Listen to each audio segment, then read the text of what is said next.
Olá, ¿qué tal? Mi nombre es Haroldo Ribeiro. Es común la crítica hecha al gestor del 5S por programar las auditorías de 5S con fecha y hora marcadas y con el acompañamiento obligatorio del responsable en el área auditada. Esto es porque esa estrategia permite que el auditado prepare el área momentos antes de las auditorías, haciendo maquillajes, ocultando el nivel del 5S del área en su día a día. E, na verdade, o fundamento para esta crítica dependerá de quem realmente dirige o 5S na empresa, dos auditores ou dos auditados.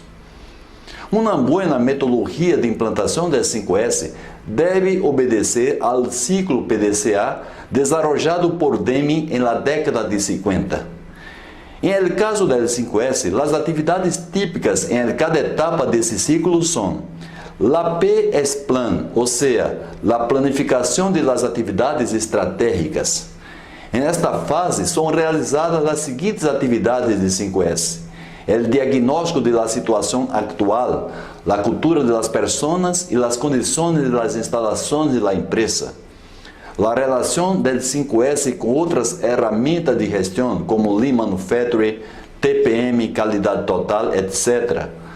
La elaboração do plano de implantação, incluindo prazos e metas. La D é DO, que é a execução de las atividades estratégicas, como, por exemplo, las capacitações para todos os níveis de empregados da empresa, la execução do dia de la grande limpeza, chamado também de dia D, e o destino de materiais descartados. La C é check, que nesse caso é a planificação e a execução de las auditorias. E nesta fase são realizadas a estratificação de las áreas auditadas e também de la definição de los responsáveis, chamados acá de auditados, a definição de los critérios de avaliação e ou checklists para as auditorias, a capacitação de auditores e a programação e a execução de auditorias cruzadas. E, por último, a divulgação ou publicação dos resultados das auditorias para toda a empresa. La A é Action, que é a planificação de ações de melhora. Nesta fase são hechas a análise crítica dos resultados, a elaboração de los planos de ação para correção de las desviações pontuais, genéricos e táticos, e também a discussão de problemas condutuais encontrados em las auditorias. Apesar de las atividades de auditorias que estão enmarcadas em la terceira fase desse ciclo PDCA, que é check, indevidamente as empresas han utilizado a auditoria como a única atividade para manejar o 5S, em lugar de utilizar a los próprios responsáveis das áreas para isso.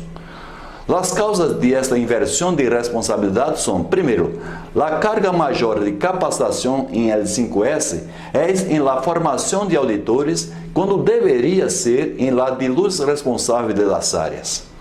Segundo, sempre existe a desconfiança de que os responsáveis pelas áreas auditadas fazem maquillajes em vísperas de auditorias, ocultam informações e se resistem em aceitar possíveis desviações verificadas pelos auditores. Ou seja, para os auditados, o mais importante é o puntaje, que é as oportunidades de melhoras.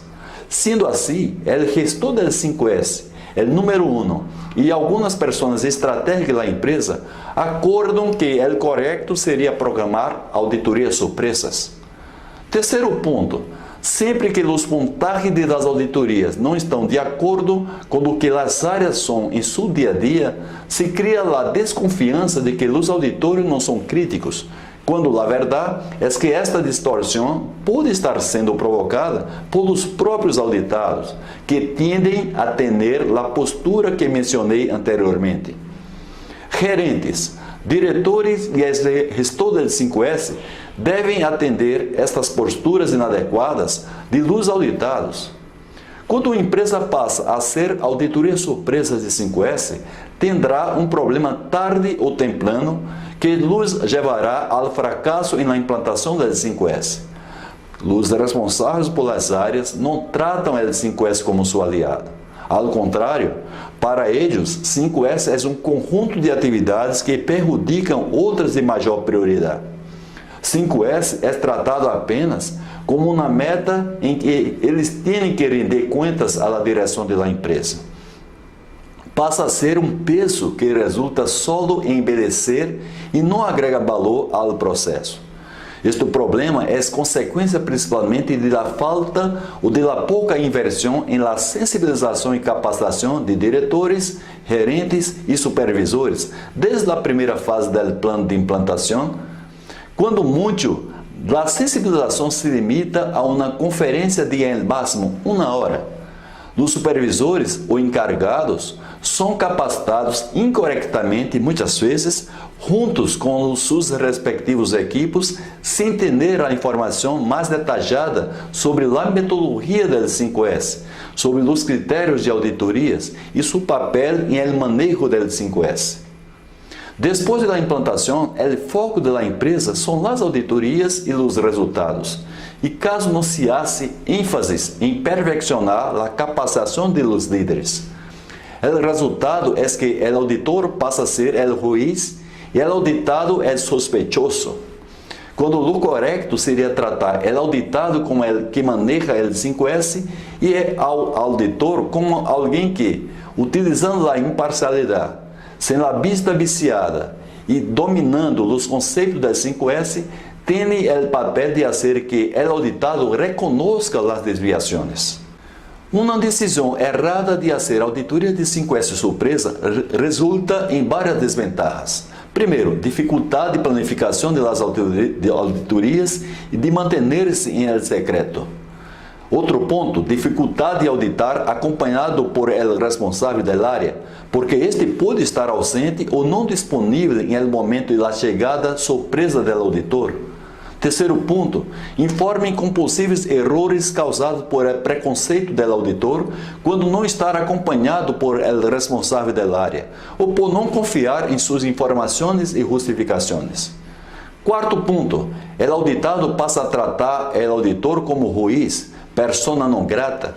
Isso genera um ambiente de conflito e uma antipatia por el auditor e também por el próprio 5S. Outro ponto, a desmotivação de los auditores por não ser reconhecidos por seus jefes e por los auditados. O resultado é a perda de auditores a lo largo do tempo e a dificuldade de formar novos auditores. Outro ponto importante, os informes da auditoria não são transformados em plano de ação porque os auditados não reconhecem as desviações como oportunidade de melhoras. Para os auditados, os pontagens é o que interessa principalmente em comparação com a meta. Se há interesse de que o resultado da auditoria com fecha e hora marcada representa a situação real da área em seu dia a dia, a empresa deve invertir em los líderes, tratando-los como os que manejam o 5S como aliado em la búsqueda de alcançar as metas relacionadas com sua atividade principal. Isto solamente é possível a partir de que a direção da empresa demonstre que o 5S é prioridade, afirmando que é uma base física e condutual que contribui diretamente em outros indicadores de performance, como segurança, confiabilidade, custos, qualidade, produtividade e motivação. Para maior informação sobre o tema, entre em nosso site. Nele você encontrará todas as informações e produtos que levarão a sua empresa ao nível de 5S classe mundial. Saludos!